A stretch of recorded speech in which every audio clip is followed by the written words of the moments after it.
Aquí, TNN Mundo Bogotá, el 24 de febrero del año 2022, Rusia, la segunda potencia mundial con armas nucleares, invadió Ucrania. Han pasado 2 años y Vladimir Putin no ha podido derrotar al mejor soldado del mundo, Volodymyr Zelensky. Quizá el colombiano que más sabe de Rusia, que más conoce a Putin, que saludó a Putin, habló con Putin, fue residente cercano a las murallas de Moscú cuando fue el embajador de Colombia ante Rusia. Doctor López Caballero, nuevamente, bienvenido y gracias por aceptar la invitación de TNN Mundo para comentar este panorama mundial sobre la guerra Ucrania-Rusia. Muchas gracias, Juan Carlos, por esta invitación.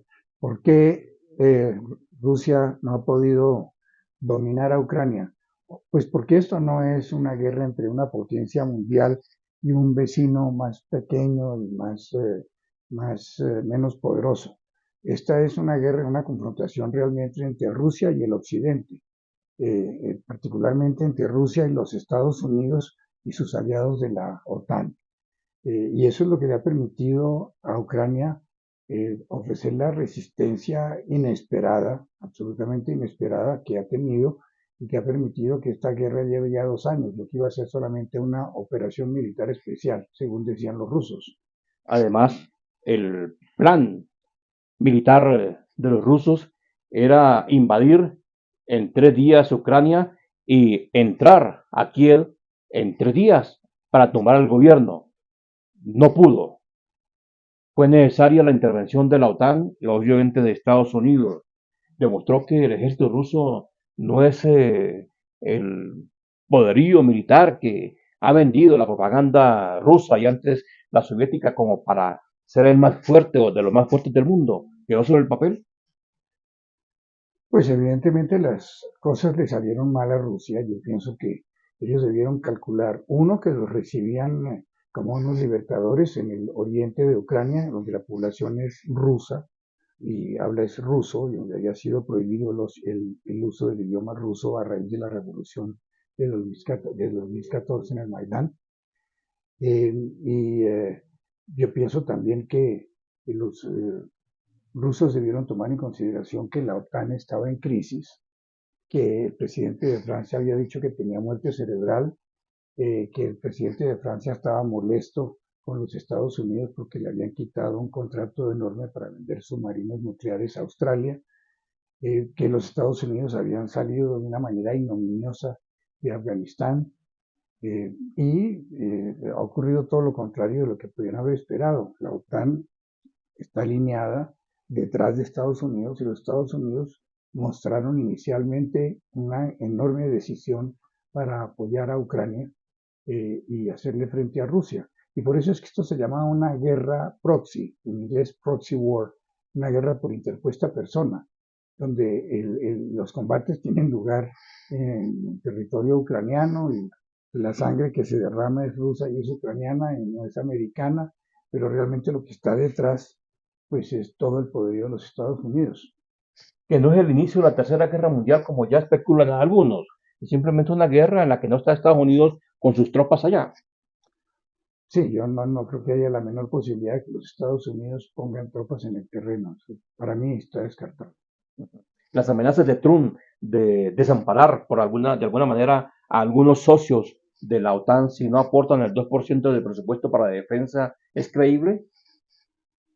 Yo pensaría que sí, y es que él ha venido con ese argumento, con ese tema, desde antes de ser elegido presidente la primera vez.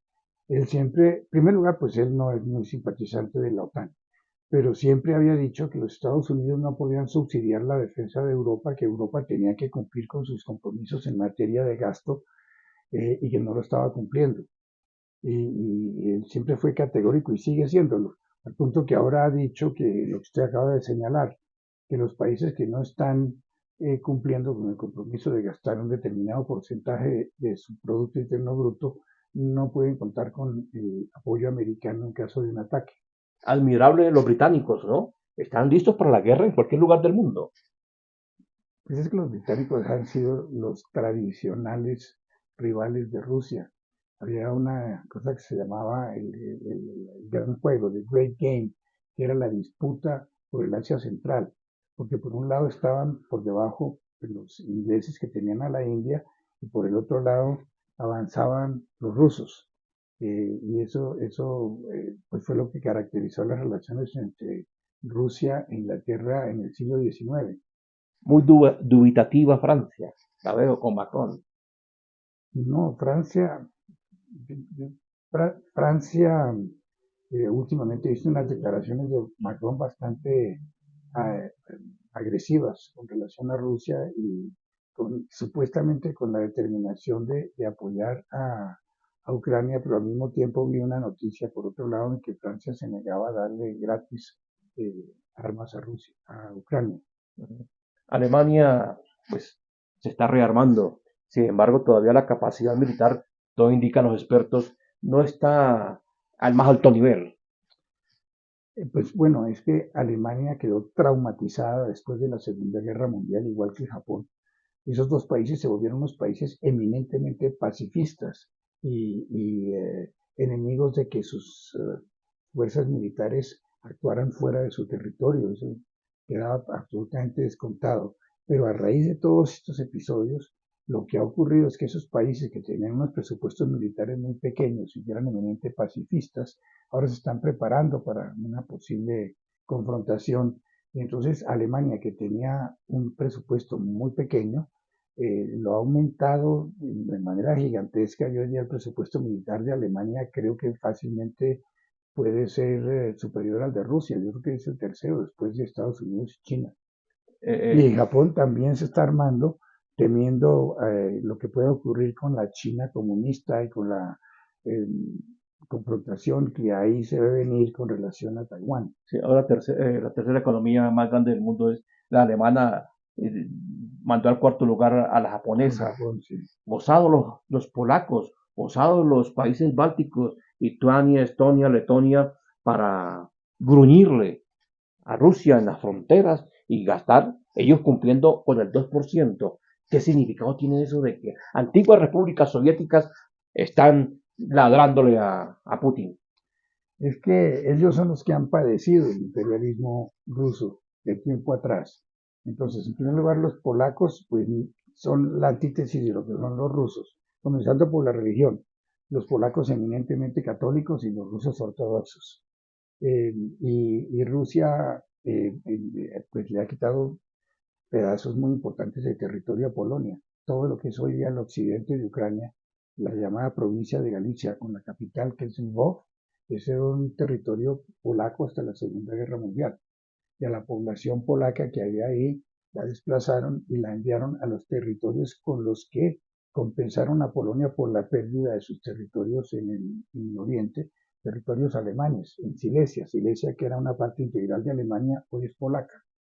Y buena parte, curiosamente, de la población del oriente de Polonia fue desplazada hacia el occidente, hacia Silesia. Y los países bálticos, eh, pues es evidente que no simpatizan con los rusos. La primera ministra de Estonia, por ejemplo, ahora la quieren meter presa a los rusos y pueden echarle mano. Eh, pero es una situación curiosa porque en Estonia y en Letonia hay unas minorías rusas muy importantes, al punto de que el actual alcalde de Riga, la capital de Letonia, es de origen ruso. Fácilmente el 35%, la tercera parte de la población de Riga, la capital, es rusa en Letonia. Uh -huh. En Estonia la proporción es un poco menor, pero también significativa. Y sin embargo, pues ellos, pues la disolución de la Unión Soviética, de cierta manera, arrancó por todas las protestas que se generaron en los países bálticos y ellos han sido los primeros en experimentar el imperialismo ruso. Por todos lados se equivocó Putin. Una neutral Finlandia ahora ya es, de hecho, socia de la OTAN. Ya entra Suecia. Noruega ya está en la OTAN. Se echó enemigo a toda Europa. Pues sí, las cosas le salieron mal, porque el origen de la invasión a Ucrania fue evitar tener a la OTAN sobre sus fronteras. Y ahora resulta que países como Finlandia y Suecia, que durante siglos, 200 años o más, se mantuvieron al margen de cualquier alianza militar, sobre todo que fuera adversa a Rusia, ahora de un momento para otro resolvieron incorporarse a la OTAN a raíz de la invasión a Ucrania, y eso tiene un efecto terrible para Rusia, porque Rusia la única salida que tiene hacia el océano es por San Petersburgo, y por ahí al océano Atlántico. Pero el Báltico se ha convertido en un lago de la OTAN, porque para salir del Báltico al Atlántico hay que pasar por un pequeño estrecho que se forma entre Dinamarca y Suecia.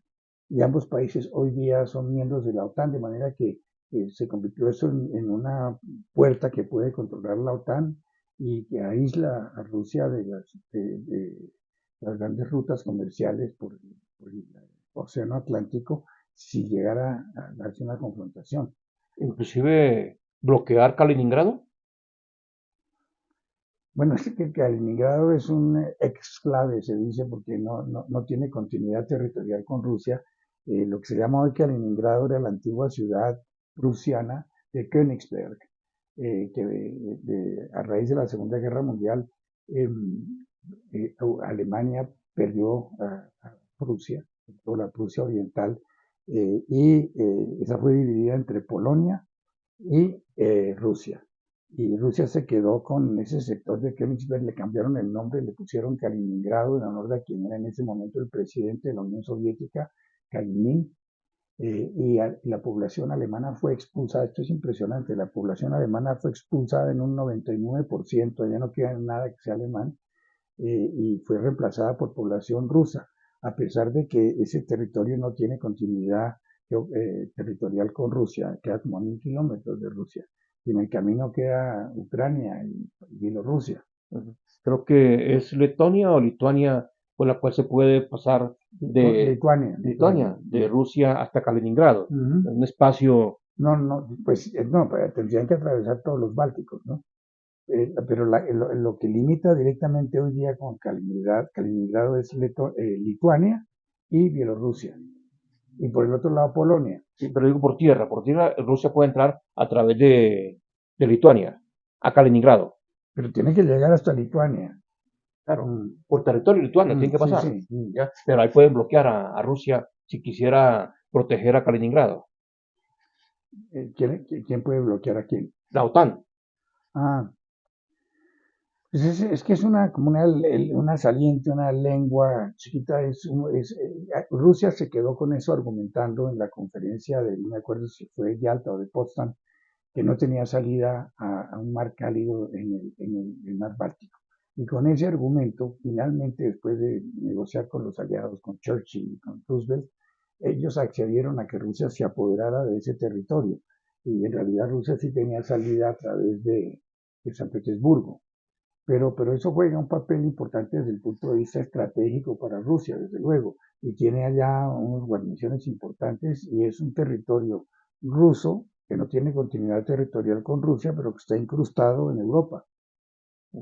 El experimento ruso en Ucrania demostró que la propaganda del poderío de las armas de Putin, los misiles hipersónicos, los Kinsai, el Zircon, que tienen velocidades supuestamente de más de 6 más hasta 9 más, eh, no han sido de verdad tan destructivos como se creía frente al poderío que ha demostrado con la ayuda de la OTAN Ucrania.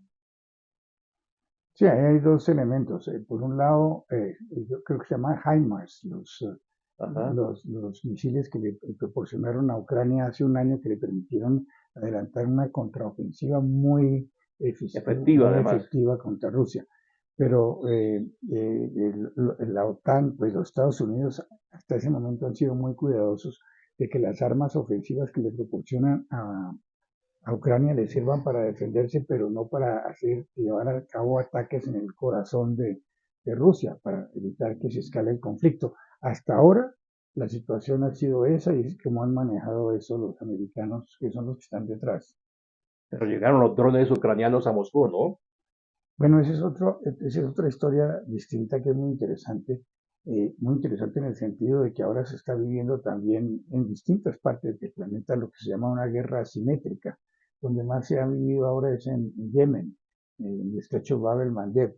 Pero digamos, en el caso de Ucrania resulta que los drones valen muy poco comparado con lo que vale un cohete. Creo que un cohete de esos americanos importantes puede valer $500,000, si no me equivoco, y un dron puede valer $40,000.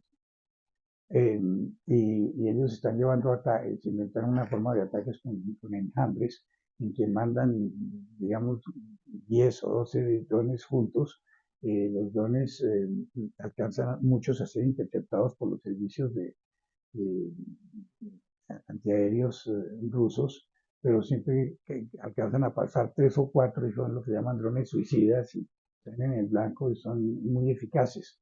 Eh, y los drones ucranianos, no recuerdo de dónde salen, los rusos le compran drones a Irán. Y ahora Corea del Norte también está adquiriendo armas, ¿no? Ujú. Sí. CNN está entrevistando al ex embajador de Colombia en Moscú, Alfonso López Caballero, a propósito del segundo aniversario de la invasión rusa a Ucrania, que no logró destruir a Volodymyr Zelensky, presidente de Ucrania. El objetivo de Ucrania es destruir el puente de Crimea. Usted que vio de cerca el poderío militar ruso, ¿cree que es capaz de impedir destruir esa infraestructura gigantesca y rápidamente construida para comunicar el continente ruso con Crimea? Pero usted vio la entrevista reciente de hace 2 días del famoso periodista norteamericano Tucker Carlson Ajá. con Putin. Sí, claro. Y él dice, si los occidentales dejan de enviarle armas a Crimea, digo, a Ucrania, al día siguiente acabamos la guerra. Eh, la realidad es que, repito, lo que está detrás de Ucrania es el apoyo occidental, las armas modernas que le han proporcionado a Ucrania. Ahora, lo que pasa con Crimea es que Crimea juega un papel geopolítico, estratégico y militar fundamental para Rusia, porque Sebastopol, que queda en la parte de abajo de Crimea, es realmente el único puerto ruso importante en el sentido de que son aguas suficientemente profundas y aguas cálidas. El resto de los puertos que tienen están expuestos a que se congele el mar parte del año. Y por eso, desde tiempo, es decir, desde que existe Crimea, desde que Crimea fue conquistada por los rusos en la época de Catalina la Grande, siempre han tenido allá su flota mercante y submarina de guerra. Y entre paréntesis, lo que provocó la llamada guerra de Crimea fue afán de los rusos, con el pretexto de que protegían a los cristianos que estaban en el imperio otomano, le declararon la guerra a Turquía, pero el verdadero propósito era apoderarse de Constantinopla, porque Constantinopla domina los estrechos del Bósforo y los Dardanelos, y por ahí es que es el acceso del Mar Negro al Mar Mediterráneo. Pero para esa época la más grande potencia naval del mundo, de lejos, era Inglaterra, que dominaba el Mediterráneo. Se había apoderado de Gibraltar, había conquistado Chipre, había conquistado Malta, y no tenía ningún interés en permitir que los rusos tuvieran acceso franco, libre al Mediterráneo. Y eso fue lo que provocó la guerra de Crimea, en que Francia apoyó a Inglaterra y Cerdeña. Eh, Ganaron los aliados y Constantinopla siguió siendo Estambul, parte del imperio turco, y se limitó el acceso de los rusos al Mediterráneo. Pero como ven, Crimea es importantísima para Rusia y Sebastopol es indispensable para que Rusia sea una gran potencia. Sin embargo, esa base naval en Sebastopol rusa es ahora vulnerable, ¿no? Han destruido varios buques de guerra rusos con misiles y con drones Mm, ucranianos. Eh, ¿Usted ve que es casi un imposible que Ucrania vuelva a recuperar Crimea? bueno, Putin bajo ninguna circunstancia puede permitirse perder Crimea. Es que Crimea representa demasiado para Rusia. Tendrían que realmente aplastar a Rusia para que Rusia devolviera Crimea. Pero ahí lo paradójico es que Crimea no está unida al territorio ruso, por eso es que hicieron el puente. Crimea está unida por una pequeña lengua de tierra a Ucrania y además depende para efectos del agua y de la energía, era del territorio ucraniano, del agua potable. Es decir, Crimea ya es Crimea rusa. Es que Crimea siempre fue rusa. A ver, Crimea la conquistó Catarina la Grande. eh, eh, Formaba parte pues del Imperio Ruso. En 1922 Lenin se inventó que eso no era un imperio, sino que era una asociación libre de distintas ciudades, de distintas, perdón, naciones. Encargó a Stalin que pintara las fronteras. Stalin pintó las fronteras, entonces de alguna manera se creó Ucrania como la República Socialista de Ucrania, que es a lo que alude Putin. Y eso no incorporaba a Crimea. En Crimea, hasta donde yo sé, algo así como el 70% de la población es rusa, el 20% puede ser ucraniana y el 10% puede ser tártara, que eran los habitantes originales, los tártaros. Y la gente en Crimea, hasta donde yo he podido ver, está contenta con formar parte de Rusia y se sienten pues que son eso. Eh, lo que pasó fue que en 1956, Nikita Khrushchev, que por cierto, siendo ruso, había nacido en En Ucrania, Ucrania, sí. sí, pero de etnia rusa. Eso se da mucho allá, ¿no? En el oriente de Ucrania. Él entonces hizo un traslado administrativo de la provincia, de la península de Crimea, se lo pasó de Rusia a Ucrania en 1956. Pero eso no significaba mayor cosa. Es como si aquí un municipio en el Chocó se lo pasan a Antioquia o viceversa. Era todo dentro del mismo país. Cuando se desintegra la Unión Soviética y Ucrania se vuelve un país independiente, entonces se llega a un acuerdo con Rusia para arrendarle por un tiempo muy largo y una suma fija la zona, la región de Sebastopol, y es allá donde siempre ha estado la flota mercante rusa y la armada, la armada de guerra rusa. Ellos estaban allá, de manera que cuando quieren hacer un plebiscito para apoderarse de Crimea, eso no implicó una invasión de rusos que llegaran, ya estaban allá. Toda la base estaba en Sebastopol, vienen marineros, soldados, etcétera, eran rusos. Entonces, esa descripción histórica le da validez al argumento del ex secretario de Estado de los Estados Unidos, Henry Kissinger, que Ucrania debe ceder una parte de ese territorio, Donbass, Donetsk y Crimea, a Rusia, porque eso es territorio ruso. Bueno, Kissinger ha ido cambiando de posición de acuerdo con los cambios de las circunstancias. Eh, Mire, todo este problema con Rusia, en cierta manera, se inicia en el año 2008, cuando en una eh, reunión de la OTAN en Bucarest, invitan a Ucrania y a Georgia a que formen parte de Rusia. Y eso es lo que genera toda esta fricción. En el año 2009, Kissinger escribió un artículo muy importante en que dice: el Occidente tiene que entender que para los rusos Ucrania nunca va a ser un tercer país como cualquier otro. Hay que tener en cuenta la historia, la geografía, la, eh, los aspectos étnicos, etcétera. Ucrania formó parte tradicionalmente del Imperio Ruso, hay muchos matrimonios mixtos, la religión es la misma, en fin, la idea de incorporar a Ucrania en la OTAN es una cosa que que puede generar una reacción imprevista por parte de Rusia que no va a ver, no va a aceptar eso nunca. Eso dijo en el año 2009 Kissinger. Luego más adelante, cuando esta guerra tomó impulso en el año 2022 y las circunstancias cambiaron, eh, en algún momento él dijo que había que llegar a un cese al fuego y que Ucrania tenía que ceder los territorios. No creo que no los mencionó, pero dio a entender que los territorios donde la mayor parte de la población era rusa. Pero finalmente, antes de morir, que yo recuerde, en el foro de Davos, hace unos meses, él cambió de posición.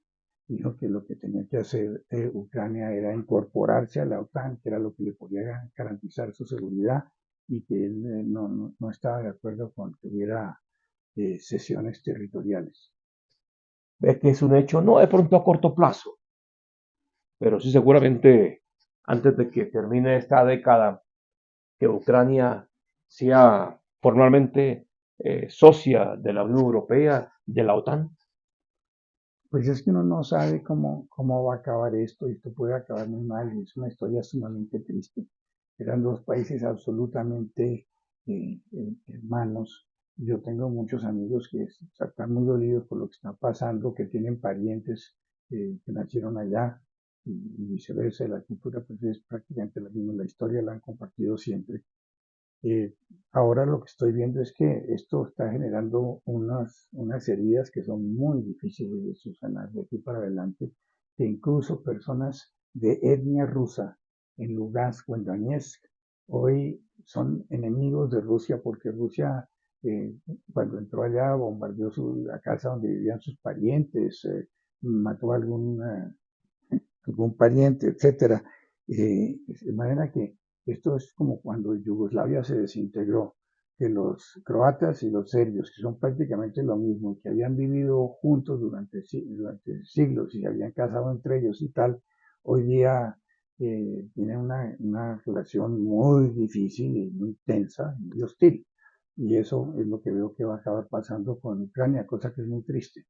Ahora, si llega a haber un triunfo avasallador de Rusia, en que Rusia se quede no solamente con Crimea, sino además, y no solamente con el Donbass, sino con el sur de Ucrania, donde también hay población de habla rusa, y llegue hasta el puerto de Odessa, entonces prácticamente Ucrania vendría a ser un paísito sin acceso al mar, empobrecido, y en ese caso lo que podría pasar es que se les abra el apetito a los vecinos, porque la Ucrania moderna toda es producto del triunfo de la Unión Soviética en la Segunda Guerra Mundial.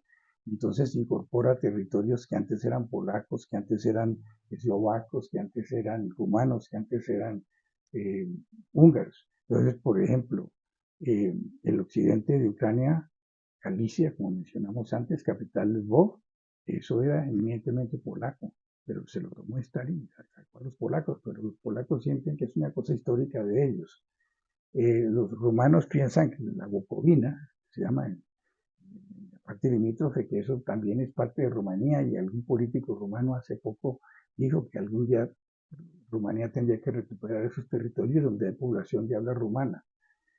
En el caso de Checoslovaquia, que es un país chiquitito y tal, a ellos les quitaron lo que llama Transcarpatia, donde la capital es Uzhgorod, donde son las poblaciones eslavas más afines a los eslovacos que a los ucranianos y tal. Eh, Ojalá que se nos pase, pero es una posibilidad, ¿no? Es decir, que termine desmembrada y venida menos en esta guerra, de acuerdo con lo que ocurre.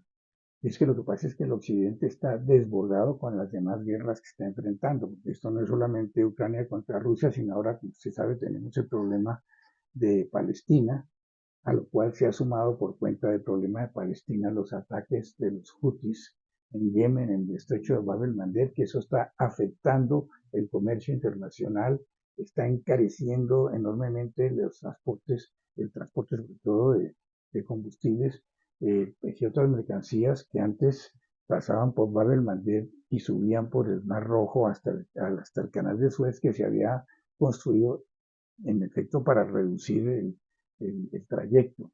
del Oriente a Europa. Ahora muchos buques no se arriesgan a pasar por ahí, por los ataques hutis y tienen que dar la vuelta, en vez de estar así pasando por el canal de Suez, tienen ahora es que bajar y dar una vuelta enorme alrededor de todo el África y eso pues triplica el tiempo del viaje, triplica los costos de transporte y de las cosas que se están transportando. Alfonso López Caballero es ministro del Interior, es ministro de Agricultura, es embajador de Colombia en Rusia. ¿Es cierto que Putin es un hombre malo, como dijo en esa oportunidad Biden? ¿Cómo es Putin? Usted que lo conoció y lo tuvo al frente. Bueno, yo no lo conocí, yo únicamente estuve con él en situaciones protocolarias y punto. Además tuve una conversación informal con él. Eh, pero digamos, en Rusia él es relativamente popular. Aunque hay sectores adversos, yo tengo algunos amigos que no simpatizan con la causa de Putin y que se han ido de Rusia por ese motivo. La guerra de Ucrania yo creo que ha sido difícil de administrar para Putin porque los rusos no consideran a los ucranianos enemigos, no consideran que están salvando su país porque están matando ucranianos, que para ellos los ucranianos son casi que más que hermanos. Eh, y naturalmente, pues, eso es una situación difícil para el gobierno. Y por otro lado, pues, como usted sabe, para poder llenar cupos en el ejército han tenido que acudir al reclutamiento forzoso. Creo que alrededor de medio millón de muchachos los han enrolado en el ejército, o sea, esos son medio millón de familias que no deben estar muy contentas con la guerra, para nada. Pero al mismo tiempo los rusos son muy patriotas, porque ellos saben, la historia de ellos son invasiones una tras otra. Los invadieron los mongoles, tuvieron una guerra con los polacos cuando Polonia era un imperio, llegaron a las puertas de Moscú los polacos. Luego con los alemanes, dos guerras, que Leningrado, que era San Petersburgo, lo tuvieron asediado durante 3 años los alemanes. Eh, Antes Napoleón llegó hasta el corazón de Moscú y lo incendió, de manera que ellos son todos muy patriotas y muy sensibles al tema de la seguridad. Y muchos de ellos, si bien puede que no apoyen directamente a Putin, al jefe de Estado, sí apoyan a su gobierno cuando se sienten en peligro su existencia. En marzo fueron las elecciones presidenciales en Rusia. La muerte de el opositor, que es un bloguero, o era bloguero, Alexei Navalny, ¿incidirá en algo en el futuro presidencial de Putin? No, yo no creo que mucho. Eh, la verdad es que allá hay una libertad política que no existía en la época comunista, pero no es como la conocemos nosotros o como es en el occidente. Es un régimen más bien autoritario. Y Navalny, muy buena la frase suya, que era un influencer, un bloguero, ¿sí? Él por esa vía logró hacer bastante oleaje, pero nada como para enfrentarse directamente contra el poder central como está establecido hoy en día. Ahora que habla de oleaje, me devuelve a años recientes cuando destruyeron el gasoducto Nord Stream, por la cual Europa pues cortó el chorro de energía procedente de Rusia. ¿Cómo evalúa ese impacto, la destrucción de ese gasoducto y tiene alguna sospecha de quién pudo ser? Pues Putin dice que fueron los americanos. Eh, pues mire, lo que pasa es lo siguiente. Alemania entró en un proceso de transición energética como el que propone Petro para Colombia. Y entonces, para eso, mientras tenían energías totalmente limpias para todo, entonces empezaron a utilizar el gas ruso y a cerrar las plantas nucleares y a limitar o cerrar las plantas termoeléctricas a base de carbón. y empezó a depender del gas ruso, y el 50% de sus necesidades energéticas provenían del gas ruso. El gas ruso pasaba por unas tuberías a través de Ucrania. En algún momento tuvo una situación tensa con Ucrania y tal. Los rusos decidieron más bien pasarlo, no depender de ningún país y pasarlo por el mar Báltico. Entonces construyeron el Nord Stream 1 y empezaron a construir el Nord Stream 2 en la época de Trump. Trump se opuso categóricamente a que eso se hiciera. Le impuso sanciones a las compañías europeas que participaban en la construcción del Nord Stream 2, motivo por el cual algunas empresas constructoras suizas, por ejemplo, se retiraron.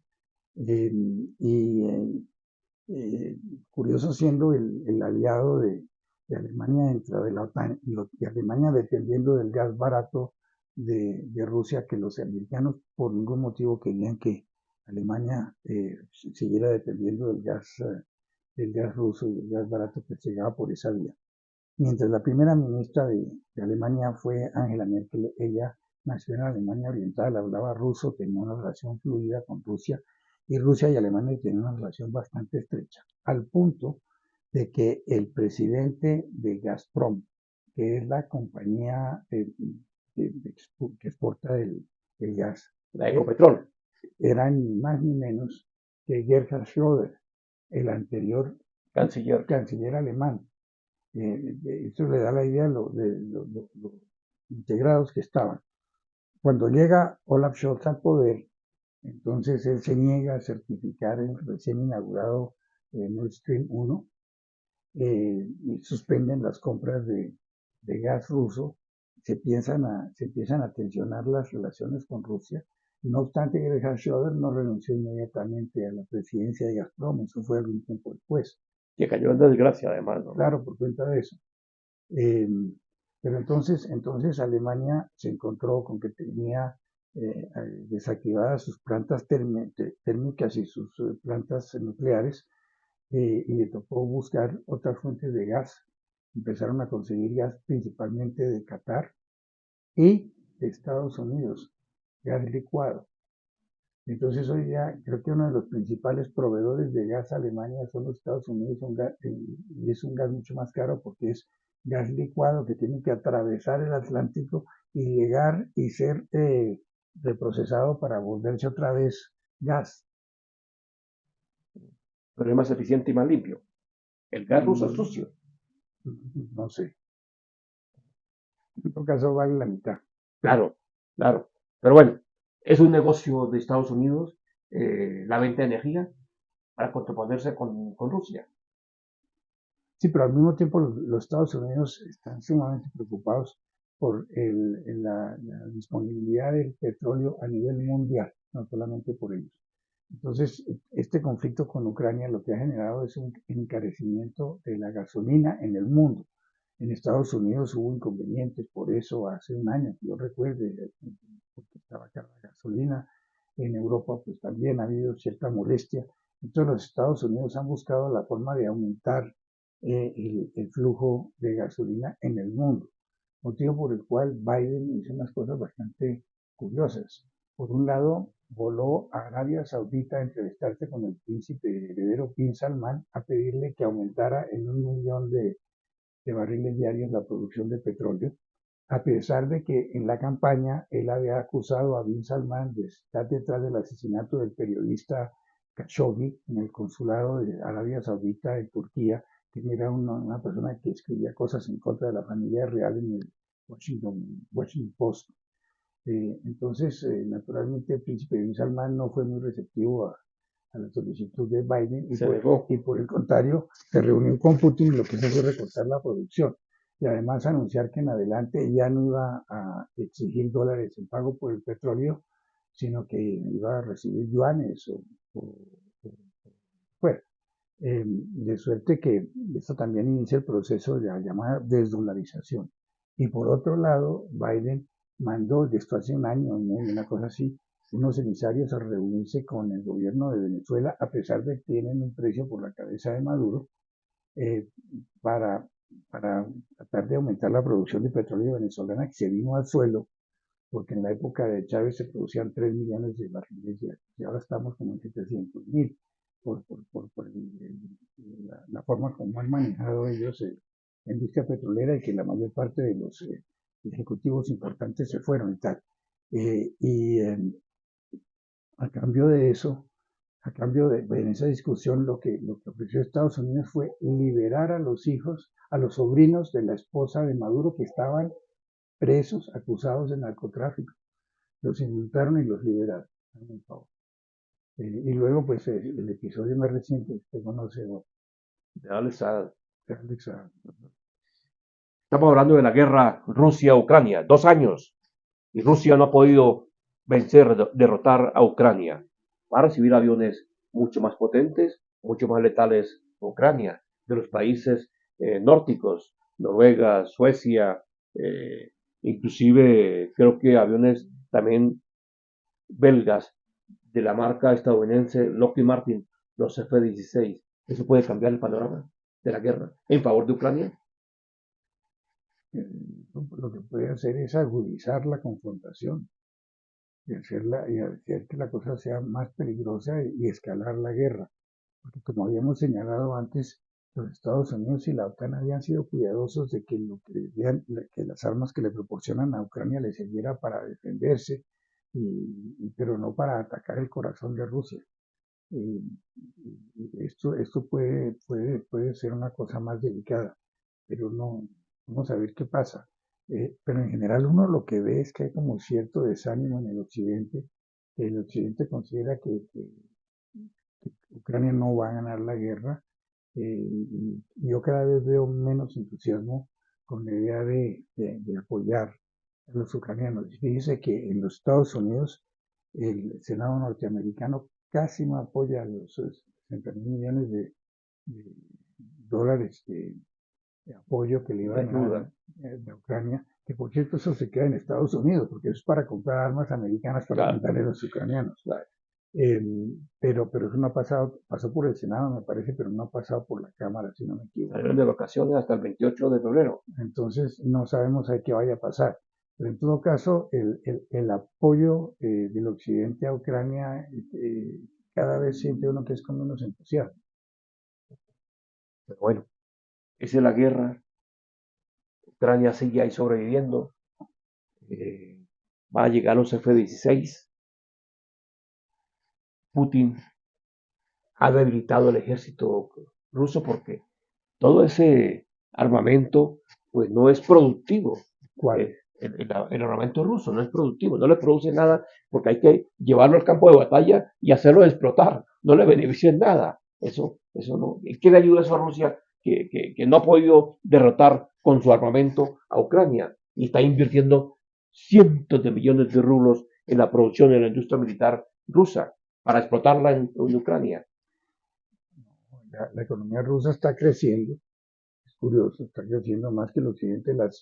Las tales sanciones no le han hecho mella a Rusia, la realidad es esa. Pero a costa de los programas de salud, de educación, les ha recortado el presupuesto.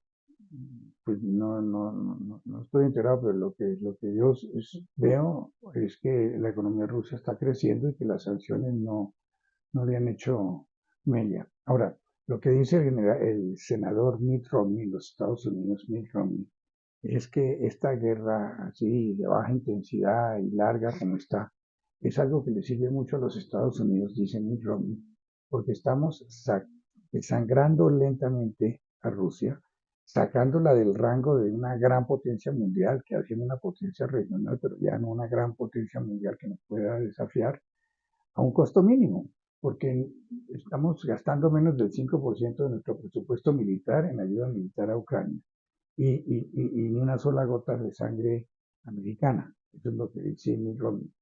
Ahora, la verdad es que suena bastante realista lo que él está diciendo, pero al mismo tiempo lo que eso está provocando es votar a Rusia como una pera madura en brazos de China, con los recursos inmensos que tiene Rusia en su geografía y con China ávida de explotar esos recursos, porque hoy día China además de que tiene una población inmensa, tiene hoy día la tecnología para aprovechar esos recursos.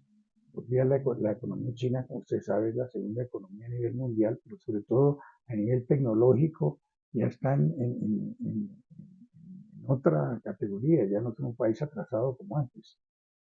A costa de Estados Unidos, ¿no? Sí, que copian muchas cosas, todo lo que usted No, quiera. no, y Estados Unidos sacó de la pobreza a China con los acuerdos entre Mao Zedong y Nixon. Bueno, es una visión nueva. Se dice que fue Deng Xiaoping el que introdujo una economía de mercado y que de alguna manera introdujo el capitalismo de Estado en Rusia, lo que la ha sacado adelante. Pero pues lo cierto es que aparentemente, por ejemplo, hoy día hay más solicitudes de patentes de innovaciones hechas en China que en los Estados Unidos. Pero bueno, es un tema muy largo, doctor Alfonso López Caballero. Ya para finalizar, algo que quisiera decir que no le haya preguntado sobre la guerra Rusia-Ucrania.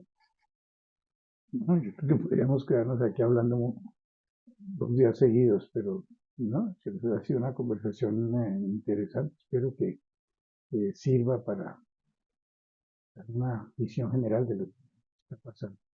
Esta guerra va a ser larga,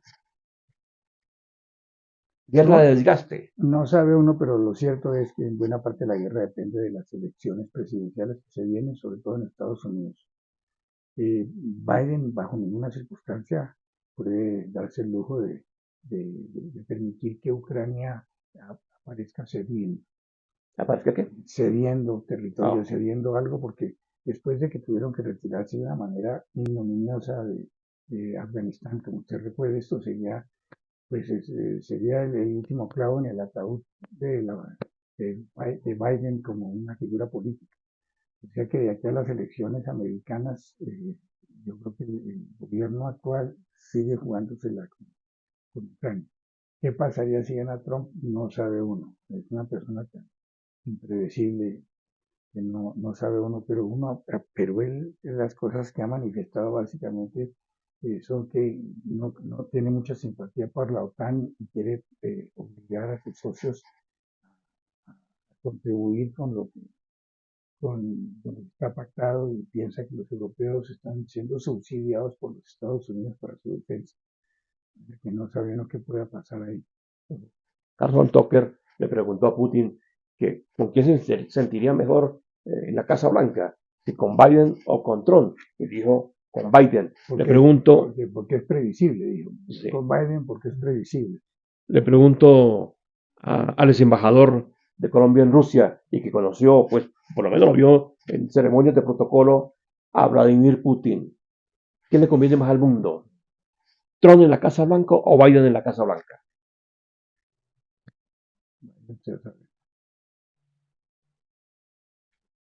Un silencio muy largo.